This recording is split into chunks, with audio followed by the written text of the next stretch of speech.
స్థుతి కలుగును గాక.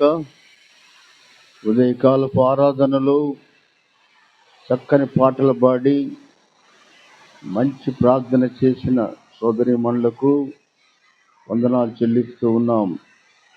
అనేక ప్రాంతాల్లో ఎలా చేయాలో కూడా తెలియదు వాళ్ళకి. అయితే సిస్టర్ చేసిన ప్రార్థనకి జ్వరం మళ్ళీ స్టార్ట్ అయినట్టు డౌట్ వస్తుంది నాకు. గట్టి ప్రార్థన చేసింది కానీ మళ్ళీ ఆ టెంపరేచర్ పెరిగేది కనపడుతుంది. చూద్దాం ఆ ప్రార్థన ఎలా చేయాలి. ప్రార్థన ఎలా చేయాలి? నిలబడి చేయాలా, కూర్చొని చేయాలా, లేక మౌనంగా చేయాలా, అది ఎందుకు ప్రార్థన చేయాలి? ఈ విషయాల గురించి ఉదయకాలం మనం గమనిద్దాం. ఎందుకు ఇలా డిస్కస్ చేస్తున్నామంటే వీఆర్ ఎండింగ్ ద టైం, చివరి క్షణాల్లో జీవిస్తూ ఉన్నాం. ప్రకటన గ్రంథం 1వ అధ్యాయం 3వ వచనం. ప్రకటన గ్రంథం 1వ అధ్యాయం 3వ వచనం. సమయము సమీపించినది కనుక ఈ ప్రవచన వాక్యముల చదువువాడును వాటిని విని ఇందులో వ్రాయబడిన సంగతులను గైకొనివారు ధన్యులు.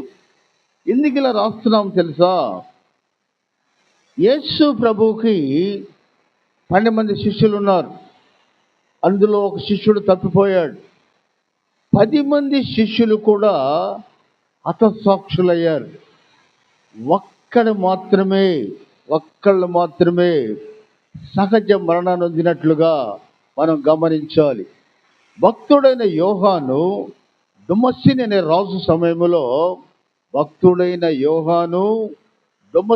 అనే రాజు సమయంలో ఆ రాజు ఏం చేశాడంటే ఒక పద్మాసు ద్వీపములో, ఇప్పుడు ఇరాక్ చాలా దగ్గరగా ఉంటుంది ఆ ప్రాంతం, అక్కడ తీసుకొని వెళ్ళి అక్కడ భయంకరమైన శిక్ష విధించాడు. మనం గమనిస్తే సుమారు యోహాను ఎంతకాలం పద్మాద్వీపంలో ఉన్నాడు మనం పరిశీలించినట్లయితే 18 నెలలు యోహాను ఆ పద్మాసు ద్వీపములో ఉండి అనేక కష్టాలు అనుభవించాడు. తర్వాత ద కింగ్ ఆఫ్ నవ్య వచ్చి యోహానుకి పద్మాసు ద్వీపము నుంచి విడుదల కలుగజేస్తాడు. ఆయన చేసిన సేవకి దేవుడు ది కింగ్ ఆఫ్ నవ్య రాజుని లేపి ఆయన ద్వారా పద్మాసు ద్వీపము నుంచి బయటకు తీసుకొని వచ్చి సుమారు 15 సంవత్సరాలు దేవుని వాక్యాన్ని ప్రకటించాడు. సుమారు 15 సంవత్సరాలు దేవుని వాక్యాన్ని ప్రకటించాడు. మనం గమనించినట్లయితే ఆయన చేసిన సేవ, దేవుడు కూడా ఆయనతో పాటు ఉండి ప్రకటన గ్రంథం ఆయనతో వ్రాయబడి యేసు ప్రభువుకి ఇష్టమైన శిష్యుడుగా ఆయన పిలువబడి యేసు ప్రభుతో వెంటతో ఉండి ఆమె తల్లి, నా ప్రియ కుమారుడైనటువంటి ఆ యోహాను భక్తుడు తన జీవితాన్ని ఎలా ఎండ్ చేశాడో తెలుసా? 15 సంవత్సరాలు సేవ చేసి మనలాగే సహజ మరణము నొందాడు. యేసు ప్రభు 12 మంది శిష్యుల్లో ఒక యోహాను ఒక్కడే సహజ మరణాన్ని పొందాడు. తక్కిన వాళ్ళందరి జీవితాలు వేరుగా ఉన్నాయి. కాబట్టి ఈ చివరి క్షణాల్లో, ఈ లాస్ట్ డేస్లో దేవుని తోటి సంబంధం కలిగి ఉండాలి. ఎలా కలిగి ఉండాలి? దేవుణ్ణి మనం చూడగలమా? చూడలేం. మరి ఎలా కలిగి ఉండాలో తెలుసా? మనం ఎలా కలిగి ఉండాలో మనం చూసినట్లయితే అపోస్తుడైన పౌలు తిమోతికి రాసిన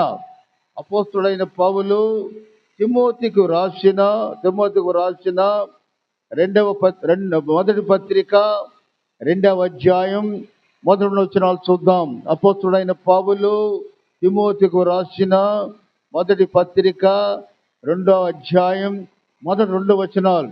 మనము సంపూర్ణ భక్తియు మానవతయు కలిగి నెమ్మదిగాను సుఖముగాను బ్రతుకు నిమిత్తము అన్నిటికంటే ముఖ్యముగా మనుషులందరి కొరకును, రాజుల కొరకును, అధికారులందరి కొరకును విజ్ఞాపన ప్రార్థనలు, యాచనలు, కృతజ్ఞాస్తుతులు చెల్లించాలి. మన పరిపాలించే రాజులకి, అధికారులకి, మన ప్రక్క వారికి కూడా మనం ప్రార్థన చేయాలి. మన ప్రార్థనలు కేవలం స్వార్థముగా మన గురించి కాకుండా అందరి గురించి కూడా ప్రార్థన చేయాలి. అలా చేయమని దేవుడు కోరుకుంటున్నాడు. ఎందుకు ప్రార్థన చేయాలో మనం పరిశీలిస్తే, నువ్వు ప్రార్థన చేయాలని దేవుడు కోరుకుంటున్నాడు. యెహోవా దేవుడు సృష్టించిన ఈ సృష్టిలో, యెహోవా దేవుడు సృష్టించిన ఈ సృష్టిలో నువ్వు ఎలా ఉంటావో తెలుసా? కేవలము నీటిని జారిపడే చిన్న నీటి బిందువులా ఉంటావు. నీ బతుకు, నా బ్రతుకు ఎలా దేవుని విషయంలో కౌంట్ అవుతుందో తెలుసా? మనం గమనించినట్లయితే ఒక నీరు జారినప్పుడు ఆ బిందువులు ఎలా ఉంటుందో అలా ఉంటుందో మనకి చూద్దాం. కీర్తనల గ్రంథం 115వ కీర్తన 15వ వచనం. కీర్తనల గ్రంథం 115వ కీర్తన 15వ వచనం. భూమి ఆకాశములను సృజించిన యెహోవా చేతి మీద ఆశీర్వదింపిన వాడేవారు. యెషయా గ్రంథం 40వ అధ్యాయం 15వ వచనం చూద్దాం. యెషయా గ్రంథం 40వ అధ్యాయం 15వ వచనం. జనములు చేద నుండి జారు బిందువులు వంటి వారు. జనాలు ఎలా ఉన్నారు? ఒక నీటి భూగోదిగా జారితే ఒక చిన్న బిందువు ఎలా ఉంటుందో అలాంటి జీవితం మనది. కానీ మనం ఏమనుకుంటున్నాం? ఇలా హెచ్చుగా ఆలోచిస్తున్నాం, మనం హెచ్చుగా ఆలోచిస్తూ ఉంటాం. కానీ దేవుని దృష్టిలో నీటి బిందువులు మాత్రమే. అందుకే కీర్తనాకారుడు ఏమంటున్నాడంటే 145వ కీర్తన 18-19 వచనాల్లో, తనకు మొరపెట్టి వారందరికీ, తనకు నిజముగా మొరపెట్టి వారందరికీ యెహోవా ఎందుకు నిజముగా అన్నాడు? Hypocrisy, action. ప్రార్థన చేస్తుండగా యాక్షన్ చేసే వాళ్ళకి ఒక వార్నింగ్ ఇస్తున్నాడు దేవుడు. ఎలా? నిజముగా మొరపెట్టి వారికి ఆయన దగ్గరగా ఉన్నాడు. ఇది కూడా కాదు, తన యందు భయభక్తులుగా వారి కోరికను ఆయన తీరుస్తాడు. ప్రపంచంలో ఎంతోమంది నీలాగా సంతోషంగా లేరు, మనలాగా ఆనందంగా లేరు. వాళ్ళ సమస్యలతోటి, వాళ్ళ బాధలతోటి భయంకరమైన వేదన చెందుతున్నారు. పెద్ద హాస్పిటల్లో వాక్యాన్ని చెప్పడానికి పోయినప్పుడు వాళ్ళ బాధలు చూస్తూ ఉంటే, ఎందుకు పుట్టామా మానవులుగా, ఈ మనుష్యులుగా ఎందుకు జన్మించామా? ఇన్ని రోగాలు ఉంటాయా? ఇన్ని బాధలు ఉంటాయా? అందుకే దేవుణ్ణి అడగాలి, సరైన సమయంలో నన్ను నువ్వు తీసుకుని వెళ్ళయ్యా. అయితే నీ ప్రార్థన వినటానికి దేవుడు రెడీగా ఉన్నాడు. నా ప్రార్థన వినటానికి దేవుడు రెడీగా ఉన్నాడు. అందుకే ఆయన ఆమోదించి పద్ధతిలో చేయాలి ప్రార్థన. యేసు ప్రభువు ఎలాగైతే ఆనందిస్తాడో అలా ప్రార్థించాలి. ఎలా ప్రార్థించాలి? మనం ఏం చేస్తాము? మా అమ్మ మా నాన్న కాపాడయ్యా, మా నాన్న కాపాడయ్యా, మా చెల్లెల్ని కాపాడయ్యా, మా భర్త వాళ్ళంతా నాశనం అయిపోవాలయ్యా. ఇది మన ప్రార్థన. అట్ట చేయకూడదు. ఎలా చేయాలి తెలుసా ప్రార్థన? చూద్దాం, నేను చెప్తాను చూడండి. ఫస్ట్, ప్రార్థన విశ్వాసం ఉండాలి. నువ్వు చేసే ప్రార్థన దేవునికి అంగీకారముగా ఉండాలంటే ఆ ప్రార్థన నీకు విశ్వాసం ఉండాలి. రెండవది, ఒప్పుకోలు ఉండాలి. నువ్వు ప్రార్థనలో ఏమైతే ఒప్పుకుంటున్నావో, నీ ప్రార్థనలో నువ్వు దేవునికి ఏమైతే హామీ ఇస్తున్నావో అది నిలబెట్టే వ్యక్తిగా ఉండాలి. మళ్ళీ గమనంటే సమర్పణ. అయ్యా, నేను ఈ కష్టాల్లో ఉన్నానయ్యా, నా బాధ ఎలా ఉందయ్యా, నేను నా జీవితాన్ని నీకు సమర్పించుకుంటూ ఉన్నాను. నీ జీవితం, నా జీవితాన్ని సమర్పణ హృదయంతోటి నీకు ప్రార్థన చేస్తున్నానయ్యా. మళ్ళీ గమనించినట్లయితే చుట్టుప్రక్క వారి కోసం, ఇతరుల కోసం, అధికారుల కోసం, రాజుల కోసం, పరిపాలించే వారి కోసం మనం ప్రార్థన చేయాలి. అలాగే మనం గమనించినట్లయితే నీ ప్రార్థనలో ఆరాధన ఉండాలి. ఆరాధన అంటే నీ మనస్సంతా దేవుడి మీద ఉండాలి. హిజ్కియా చక్రవర్తి చూడండి, ఆ భయంకర అష్షూరు రాజు వచ్చి వాడిపై దండెత్తినప్పుడు గోడ వైపు తిరిగి ప్రార్థించను. ప్రార్థనలో ఆరాధనగా ఉండాలి, ఆరాధించాలి. ఇంకా గమనిస్తే సహవాసం, క్రైస్తవులతో సహవాసం చేయాలి. కాబట్టి మన హనోకు చూస్తే కేవలం 360 సంవత్సరాలు జీవించినా కూడా దేవుణ్ణి హత్తుకొనెను.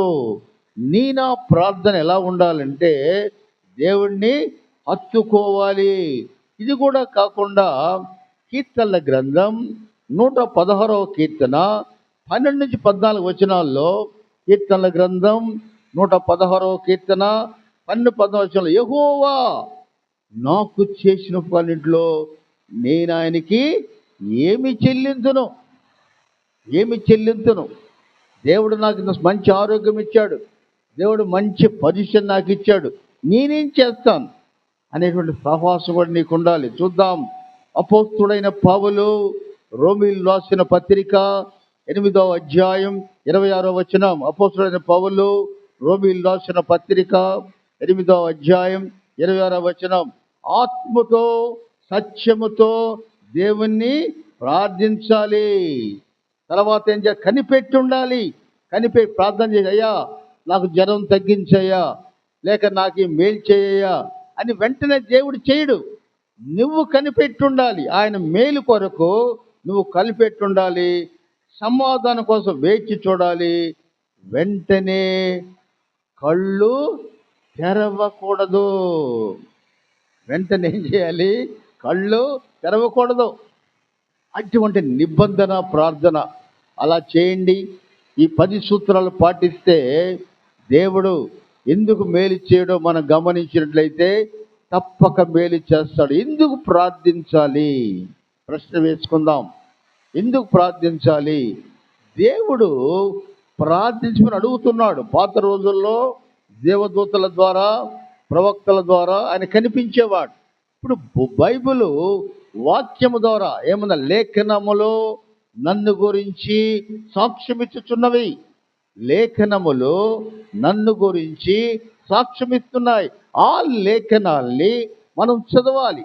చదివి దేవునిలో ప్రార్థనలోకి వెళ్ళాలి. ప్రార్థనలో ఉదయాన్నే లెగిచి రాత్రంతా కాపాడినందుకు దేవునికి వందనాలు చెల్లిస్తూ, ఈ రోజంతా కూడా నీ కనుమ చూపుల్లో నన్ను కాపాడని వేడుకోవాలి. తప్పక దేవుడు అటువంటి ఐశ్వర్యాన్ని, అలాగే మంచి పరిస్థితిని నీకు నాకు దేవుడిస్తాడని గమనించాలి.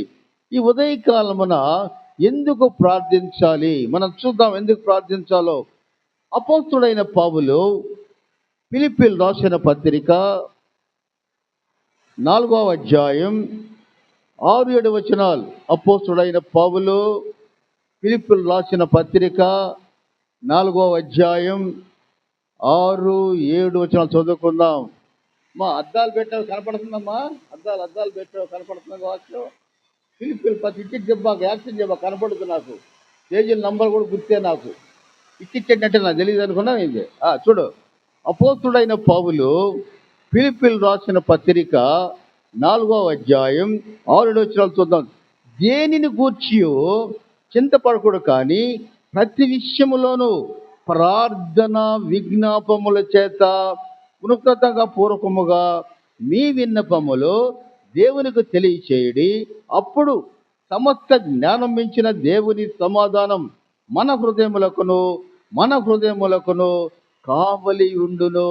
అందుకు ప్రార్థించాలి. నీకు చేసిన ప్రతి మేలుకి, నీకు దేవుడు చూపించిన ప్రతి ప్రేమకు నువ్వేం చేయాలి తెలుసా? ఆయన్ని ప్రార్థించాలి. ఎందుకు దేవుణ్ణి ప్రార్థించాలో ఇంకా విషయం గమనిస్తే, యేసుప్రభు తమ్ముడైన యాకోబు ఒక చక్కటి మాట రాశాడు. ఏమిటా మాట తెలుసా? యాకోబు గ్రంథం 4వ అధ్యాయం 8వ వచనం. యాకోబు గ్రంథం 4వ అధ్యాయం 8వ వచనం, దేవుని యొద్దకు రండి, అప్పుడు ఆయన మీ యొద్దకు వచ్చును. ఈ ఉదయకాలమున భయంకరమైన చలిలో కూడా మీరందరూ వచ్చారు. నిజంగా మీరు దేవుని బిడ్డలే. ఎంతోమంది నిలవలేకపోతున్నారు, నడవలేకపోతున్నారు. ఇంత చలిలో కూడా మీరు దేవుని వాక్యం యోగా ఇంట్రెస్ట్ చూపించారంటే డెఫినెట్గా మీరు దేవుని బిడ్డలే.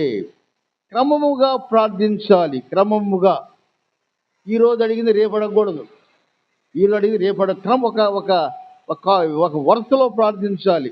నా గురించి, నా కుటుంబాన్ని గురించి, నా సంఘాన్ని గురించి, నేను చేసే ఉద్యోగాన్ని గురించి ఏదైనా అడగచ్చు, కానీ క్రమముగా అడగాలి. ఈ ప్రార్థన చేసినట్లయితే దేవుడు తప్పగా ఉంటాడు. అయితే కొన్ని రకాల ప్రార్థన దేవుడు వినడు. కొన్ని రకాల ప్రార్థనలు దేవుడు వినడు. చూద్దాం. యోహాను సువార్త 9వ అధ్యాయం 31వ వచనం. యోహాను సువార్త 9వ అధ్యాయం 31వ వచనం. దేవుడు పాపుల మనవి, గమనిద్దాం, దేవుడు పాపుల మనవి ఆలకింపుడు ఎరుగుదాం.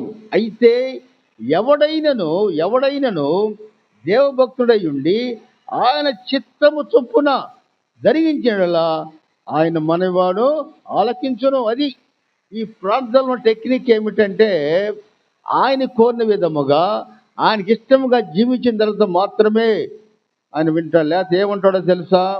యెషయా గ్రంథం 1వ అధ్యాయం 15వ వచనం.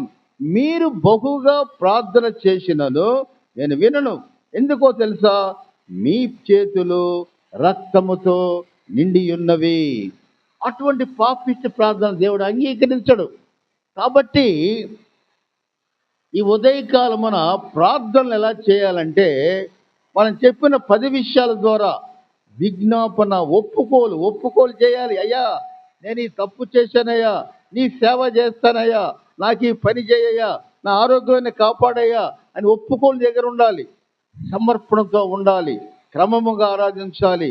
ఆరాధన అనే మాట ఎందుకని సార్లు వాడుతున్నామంటే, నా జీవితంలో ఆరాధించి బిడ్డలుగా ఉండాలి. అయితే మన ప్రార్థనలో మనం 2 విషయాలు చూస్తున్నాం. ఎందుకు ప్రార్థించాలి? దేవుడు ప్రార్థించమని మనం అడుగుతూ ఉన్నాడు. ఎవరు ప్రార్థన అంగీకరించడు? పాపుల ప్రార్థనని ఆయన అంగీకరించడు. ప్రార్థన ఎలా చేయాలి? ఈ విధంగా చేయాలి. మూడోది గమనించాలంటే, మన ప్రార్థనని దేవుడు అంగీకరించాలంటే కొన్ని విషయాలు చూద్దాం. మార్కు సువార్త 11వ అధ్యాయం 24వ వచనం. మార్కు సువార్త 11వ అధ్యాయం 24వ వచనం. ప్రార్థన చేయనప్పుడు మీరు అడుగుచున్న వాటినెల్లను పొంది ఉన్నామని నమ్ముడి. దేనికోసం ప్రార్థిస్తున్నామో? ఉద్యోగం కోసం ప్రార్థిస్తున్నామా, లేక పిల్లల ఆరోగ్యం కోసం ప్రార్థిస్తున్నామా? అది జరిగింది నమ్ముకోవాలి. అప్పుడు అవి మీకు కలుగునని మీతో చెప్పుచున్నాను. ఏం చేయాలి? ప్రార్థన దేవుడు అంగీకరించాలంటే అవి జరిగినవని ముందు నువ్వు నమ్మాలి. ఎందుకు? విశ్వాసము లేకుండా దేవునికి ఇష్టడైండుట అసాధ్యము.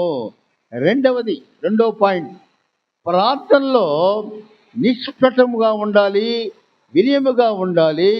సర్వశక్తి గల దేవుని దగ్గర వెళ్ళేటప్పుడు నిష్కపటముగా ప్రార్థించాలి. కపటంతో ఏం అడగకూడదు. నేను మాత్రమే బాగుపడాలి, నాకే కోట్లాది ఆస్తి రావాలి అని అడగకూడదు. నీ ప్రార్థనలో నిజాయితీ ఉండాలి, నీ ప్రార్థనలో నమ్మకం ఉండాలి, నీ ప్రార్థనలో నిష్కపటముగా ఉండాలి. మనం ఏం చేస్తాం? పరలోక ప్రార్థన చేస్తాం. దాంట్లో ఏమున్నది? మా అనుదిన ఆహారము మాకు దయచేయము. ఇప్పుడు కప్పుకుంటే అన్నం వచ్చుదా? ఆ ప్రార్థన చేసి పడుకుంటే అన్నం వచ్చుద్దా? చూద్దాం, నేను ఎట్లా పడుకుంటాను, నేను కూడా రాదు. నువ్వు ఏమి ప్రార్థించో పని చేయాలి. ఏం చేయాలి? మా అనుదిన ఆహారం దయచేయాలంటే నీవు దానికి తగ్గట్టుగా పని చేయాలి. రెండవది, శరీర బలహీనతలు అంటే ఒక ప్రాంతంలో ఉన్నప్పుడు ఆ ప్రాంతంలో నీకు కష్టం వచ్చిందనుకోండి, ఆ ప్రాంతాన్ని వదిలి వెళ్ళిపోవాలి. ఎలా వెళ్ళాలి? చిన్నప్పుడు కాలేజీ చూస్తుంటారు చూడు, ఎవరు ఎమ్మడి పడ్డారు కూడా దూరంగా పరిగెత్తడమే, దగ్గరకుండా కూడా పరిగెత్తడమే అంటున్నాయి. ఈ దుష్ట శక్తులకి దూరంగా పరిగెత్తాలి. కాబట్టి దాని ఉద్దేశం ఏమిటి? ఆ ప్రాంతాన్ని వదిలి వెళ్ళాలి. చూద్దాం, వాక్యం చూద్దాం. అపోస్తుడైన పౌలు కొలసీలు రాసిన పత్రిక 3వ అధ్యాయం 5వ వచనం. అపోస్తుడైన పౌలు కొలసీలు రాసిన పత్రిక 3వ అధ్యాయం 5వ వచనం. కావున భూమి మీదనున్న మీ అవయములను అనగా జారత్వమును, అపవిత్రతను, కామతురాతను, దురాశను, విగ్రహదైనను, ధనాపేక్షని చంపివేయుడి. అక్కడ ఉండకూడదు. ఎక్కడైతే నీకు శోధనలు వస్తాయో, ఎక్కడైతే నీకు ఇబ్బందికరంగా నీ ఆత్మీయ జీవితం నాశనం అవుతాం అనుకుంటావో ఆ ప్రాంతంలో మనము ఉండకూడదు. చూద్దాం, ఎందుకు ప్రార్థించాలి, ఎవరి కోసం ప్రార్థించాలి, ప్రార్థన ఎలా చేయాలి, ప్రార్థనలో ఏమడగాలి, తర్వాత ఎవరికి ప్రార్థించాలి. 4వ ప్రశ్న చూద్దాం. మనము ఎవరికి ప్రార్థించాలి? మత్తయి సువార్త 6వ అధ్యాయం 9వ వచనం. మత్తయి సువార్త 6వ అధ్యాయం 9వ వచనం. పరలోకముందున్న మా తండ్రి అంటే మన ప్రార్థనలన్నీ కూడా తండ్రి, కుమార, పరిశుద్ధాత్మకి మనం ప్రార్థించాలి. అయితే ప్రార్థించేటప్పుడు ఎటువంటి భంగిమలో ఉండాలి అంటే కూర్చొని చేయవచ్చా, నిలబడి చేయవచ్చా? బైబిల్లో ఎలా ఉంది చూద్దాం. రాజైన దావీదు యెహోవా సన్నిధికి వచ్చి కూర్చుండి ప్రార్థన చేసిన, తప్పేమీ లేదు. నిలబడే చేయాలనేమి లేదు. చూద్దాం ఆ వాక్యం. మొదటి దినవృత్తాంతాలు 17వ అధ్యాయం 16వ వచనం. మొదటి వృత్తాంతాల గ్రంథం 17వ అధ్యాయం 16వ వచనం. రాజైన దావీదు యెహోవా సన్నిధికి వచ్చి కూర్చుండి ప్రార్థించెను.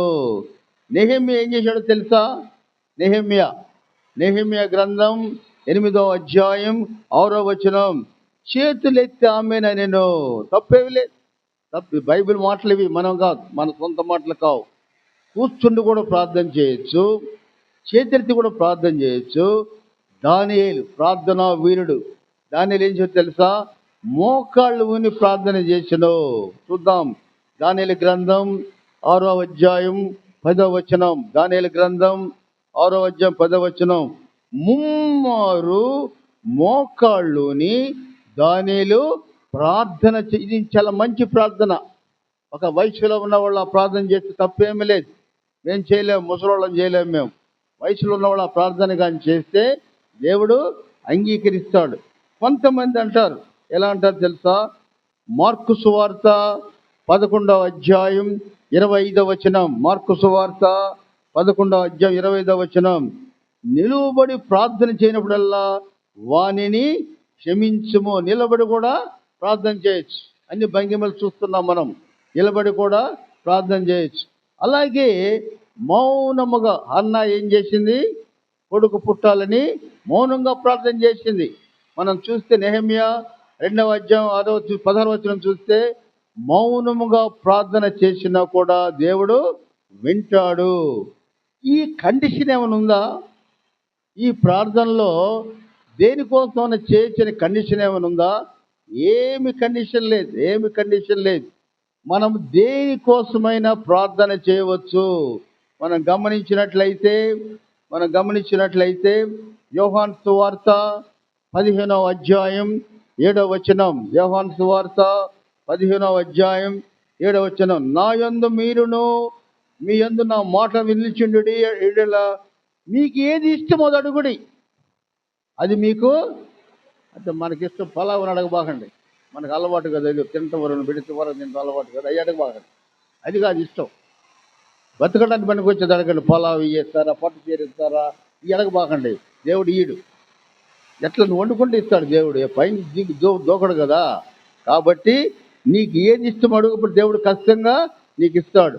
మనం గమనించినట్లయితే నీ ప్రార్థన చేసేటప్పుడు కానీ బాగా జాగ్రత్తగా నీ ప్రార్థన చేసేటప్పుడు కానీ దేవుని శక్తిని కానీ ఆశ్రయిస్తే పరిశుద్ధాత్ముడు నువ్వెలా ప్రార్థన చేయాలో నీకు నేర్పిస్తాడు.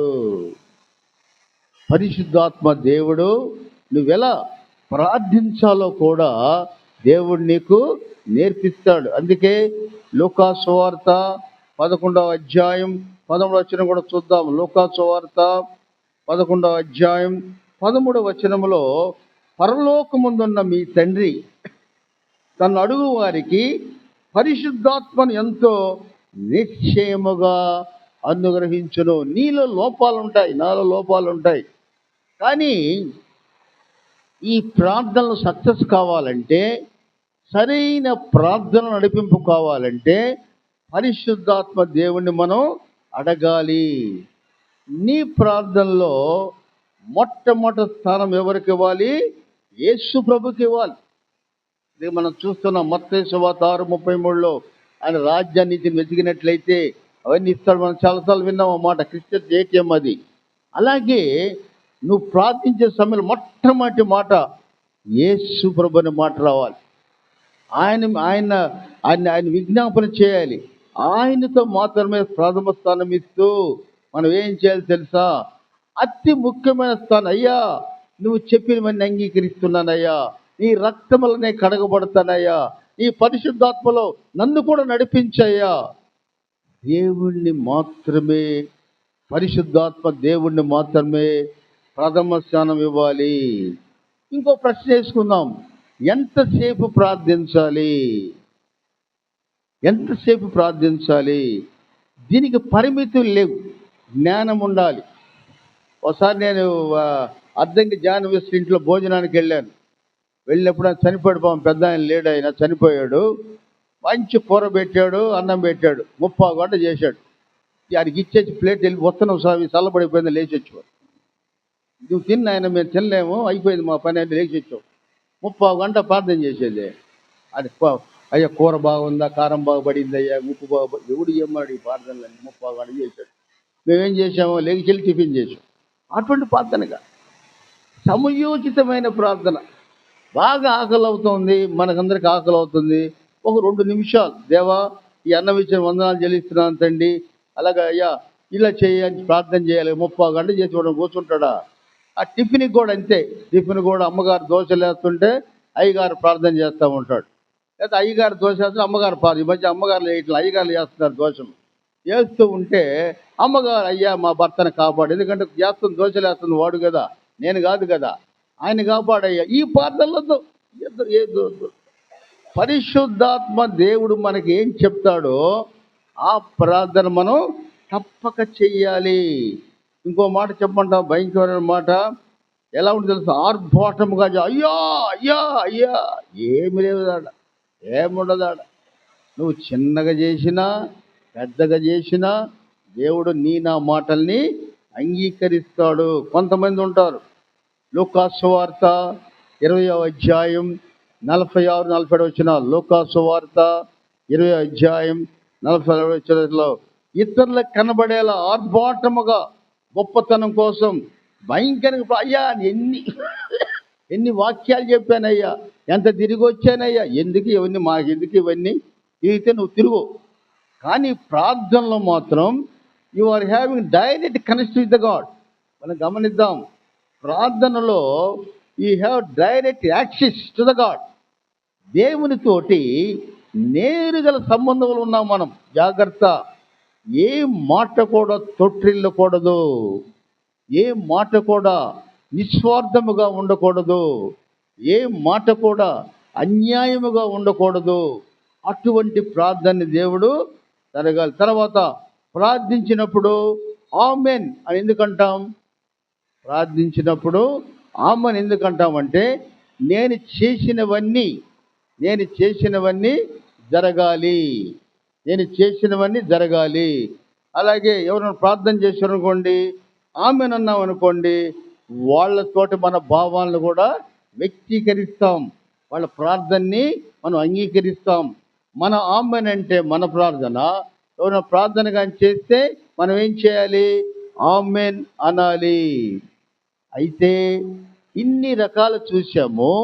ఈ ప్రార్థనలకి దేవుడు ఎలా సమాధానం ఇస్తాడు. ఈ ప్రార్థనలకి దేవుడు ఎలా సమాధానం ఇస్తాడో చూద్దాం. సంకీర్తనలు 65వ సంకీర్తన 2వ వచనం. 65వ సంకీర్తన 2వ వచనం. ప్రార్థన ఆలకించువాడా, సర్వ శరీరులు నీ యొద్దకు వచ్చెదరు. ఎందుకు? తప్పక వింటాడని మన ప్రార్థన.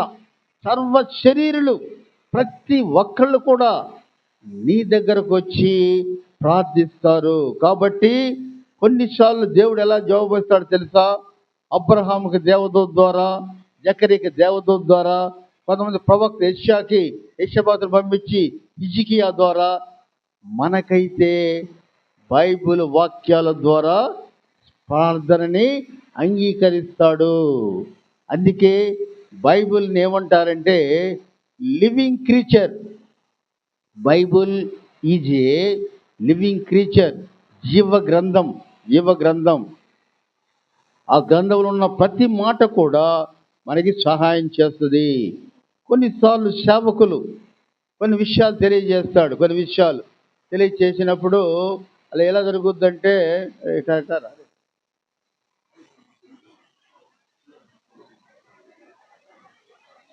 కొన్నిసార్లు ఏమిటంటే నీ చిత్తానుసారముగా ప్రార్థించినా కూడా కొన్నిసార్లు లేట్ అవుతుంది. మనకి ఎట్లుండాలి? వెంటనే కావాలి, వెంటనే కాదు. లేట్ అయినప్పుడు ఏం చేయాలంటే ఇంకా బలంగా ప్రార్థించాలి. ఎంత ఆలస్యమైనా సరే. ఏందో తెలుసా? మాట చూద్దామా? అపోస్తుడైన పౌలు ఫిలిప్పీయులకు రాసిన పత్రిక 4వ అధ్యాయం 13వ వచనం. అపోస్తుడైన పౌలు ఫిలిప్పీయులకు రాసిన పత్రిక 4వ అధ్యాయం 13వ. నన్ను బలపరచిన వాని యందే నేను సమస్తము చేయగలను. నన్ను బలపరచు, నువ్వు, నేను నీకు సహాయం చేస్తాను. నా మాట విను, నేను నీకు సహాయం చేస్తాను. నన్ను ప్రార్థించు, నేను నీకు సహాయం చేస్తాను. నాతో ఉండు, నేను నీకు సహాయం చేస్తాను. నన్ను బలపరచు. ప్రతివాడు కూడా అంత చక్కగా ఉంది. సరే, మనం చూద్దాం. ప్రార్థన ఎందుకు చేయాలి? దేవుడు చేయమని కోరుతున్నాడు. ప్రార్థన ఎందుకు చేయాలి? దేవుడితో మాట్లాడాలి. ప్రార్థన ఎలా చేయాలి? ఆరాధన ఒప్పుకోలతో చేయాలి. ప్రార్థన ఎలా చేయొచ్చు? నిలబడి చేయొచ్చు, కూర్చొని చేయొచ్చు, మౌనంగా చేయొచ్చు, లేక పెద్దగా అరుస్తూ చేయొచ్చు, వేరే సంగతి అవన్నీ. అయితే ప్రార్థన చేసేటప్పుడు అవి జరిగి ఉన్నాయని నువ్వు నమ్మాలి. అందుకే ఆమెన్ అనే మాటకి అర్థం ఏమిటంటే జరిగించువాడా. అయిపోయినాయి. నేను ఏమైతే కోరేనో అవన్నీ కూడా దేవుడు నాకు చేశాడని నమ్మకం ఉండాలి. అందుకో గమనించినట్లయితే మనకు వచ్చిన కష్టం సహించేందుకు ఒక చక్కటి మాట ఉందండి. పౌలు ఒకసారి రోమాయాత్రకు వెళ్తున్నప్పుడు పడవ పగిలిపోయి, పౌలు లాంటి భక్తుడు కూడా యేసు ప్రభుని నన్ను చంపేని అడుగుతున్నాడు. నీ కష్టాన్ని నేను భరాయించలేను. ఆయన ఏమి రాశాడు తన గ్రంథములో? ఒక మనిషి ఎంత సహిస్తాడో అంతే కష్టం పెడతా రాసిన పౌలు కష్టం వచ్చినప్పుడు ఏం చేస్తాడు? అయ్యా నన్ను చంపేయి. అటువంటి ప్రార్థన దేవుడు అంగీకరించడు. కాబట్టి ప్రార్థన అనేది direct access with the God, దేవునితోటి సంబంధం. ఉదయకాలమున లెగిచి దేవునితో నువ్వు ఏం చేయాలి తెలుసా? సంబంధాన్ని కలిగి ఉండాలి. అట్లా సంబంధం కలిగి ఉండాలని మనం కోరుకుంటున్నాం. 3 ప్రశ్నలు వేసుకుందాం. 3 ప్రశ్నలు చివరిగా 3 ప్రశ్నలు వేసుకుందాం. మనం దేవునికి ఎందుకు ప్రార్థించాలి? ఎందుకు దేవునికి మనం ప్రార్థించాలి? చూచాం ఇందాక మనం అలా చేయమని కోరుతున్నాడు. అలాగే యాకోబు అలా చెబుతున్నాడు. ఫిలిప్పీ పత్రికలో కూడా నువ్వు దేవుని సన్నిధిలోకి వచ్చి ప్రార్థన చేయమని, నన్ను బలపరచమని దేవుని నువ్వు అడగాలి. రెండవది, మన ప్రార్థన వినాలంటే మనం ఏం చేయాలి? చక్కటి మాట మార్కు సువార్త 11వ అధ్యాయం 24వ వచనం చూచాం. అందుచేత ప్రార్థన చేయనప్పుడు మీరు అడుగుతున్న వాటి ఎల్లటిని పొంది ఉన్నామని నమ్ముడి. యేసు ప్రభువు ఏమన్నాడు? నేనే మార్గం, నేనే సత్యం, నేనే జీవమును, నేను తప్ప ఎవడను కూడా మీరు చూడలేరు. నా దగ్గర రండి అని అడుగుతున్నాడు ఆయన. నీ ప్రార్థనలో దేవునితోటి అంగీకారము కావాలి. చివరగా ఎలా జవాబిస్తాడు తెలుసా? తన సేవకుల ద్వారా, పరిశుద్ధాత్మ ద్వారా తన వాక్యాన్ని ఉపయోగించి మనకి దేవుడు మేలు చేస్తాడు. ప్రార్థన ఆలకించువాడా, సర్వ శరీరులు నీ యొద్దకు వచ్చారు. ఎందుకు ధైర్యమో తెలుసా? నీకు మాట్లాడాలని శక్తి కావాలి. నీ వాయిస్ ఎలా ఉండాలి? ఇప్పుడు లతా మంగేష్కర్ 1,50,000 పాట పాడింది ఆమె, అన్ని పాటలు పాడింది. రూపం ఎలా ఉంటుంది? అంత అందగతి కాదు ఆమె, కానీ స్వరం చాలా బాగుంటుంది. పి సుశీల కూడా మనిషి బాగుంటుంది కానీ స్వరం బాగుంటుంది. ఆ స్వరాలు ఎవరైతే ఉన్నారో ఆ స్వరము దేవునికి మాత్రమే వాడబడాలి. నీ ప్రార్థన, కొంతమంది వాక్యం చెప్తూ ఉంటే ఇక చాలే పోయా బాబు అంటారు చాలామంది. కొంతమంది వాక్యం చెబుతుంటే కొద్దిసేపు చెప్తే వింటామయ్యా అంటారు. అలా దేవుడు నిన్ను నన్ను దీవించాడు కాబట్టి మనం ఏం చేయాలి? దేవునికి మొరపెట్టాలి. భక్తుడైన యోహాన్ 18 నెలలు భయంకరమైన దోమలు కుట్టించుకుంటూ చీకటిలో పద్మాసు దీపంలో జీవించాడు. తర్వాత దేవుడు నెకన్యా అనే రాజు ద్వారా బయటికి తీసుకొచ్చి 15 సంవత్సరాలు సంఘ సేవ చేసిన తర్వాత మరలా దేవుడు ఆయన్ని పిలుచుకున్నాడు. కాబట్టి ప్రార్థనలో దేవునికి అంగీకారంగా ఉండాలి. ప్రార్థనలో దేవునితో ఉండాలి. నువ్వు ప్రార్థించేటప్పుడు, నేను ప్రార్థించేటప్పుడు తప్పక దేవుని దగ్గరకు మాట్లాడే భాష ఎలా ఉండాలో తెలుసా? భాష బైబిల్ గ్రంథంలో ఉండాలి. కొంతమంది ప్రార్థన చేస్తుంటాడు, అయ్యా ఎదవరాళ్ళవయ్యా అంటారు. ఎదవరాళ్ళు కాదు, ఎదవరాళ్ళవయ్యా, ఎదవరాళ్ళు కాదు, ఎదవరాళ్ళు అనాలి. మనం గమనిస్తే ప్రార్థన మాటలో కూడా సత్యం ఉండాలి. నువ్వు ఏ మాట అయితే మాట్లాడతావో అది అంగీకారం ఉండాలి దేవుడికి. ఎదవరాళ్ళు, పనికిమాలాళ్ళు ఎన్ని వాడకూడదు. నువ్వు ఆల్రెడీ పనికిమాల దాన్ని ఒంగోలు వచ్చో బాగుపడ్డావు, మళ్ళీ ఆ మాట వెనక్కి వెళ్ళకూడదు. దేవుడు దీవించిన తర్వాత should not go back side, go to front side. కాబట్టి మన జీవితాలు అలా ఉండాలని, మనం అందరం కూడా అలా క్షమించబడాలని, ప్రార్థనా జీవితంతో మన గృహాలు నిండాలని, ప్రార్థనతోటి దేవునితో ఏకం కావాలని, ప్రార్థనతోటి దేవునితో మమేకం కావాలని కోరుకుంటూ ఈ కొద్ది మాటలతో నేను ముగిస్తున్నాను. ప్రార్థన చేసుకుందాం.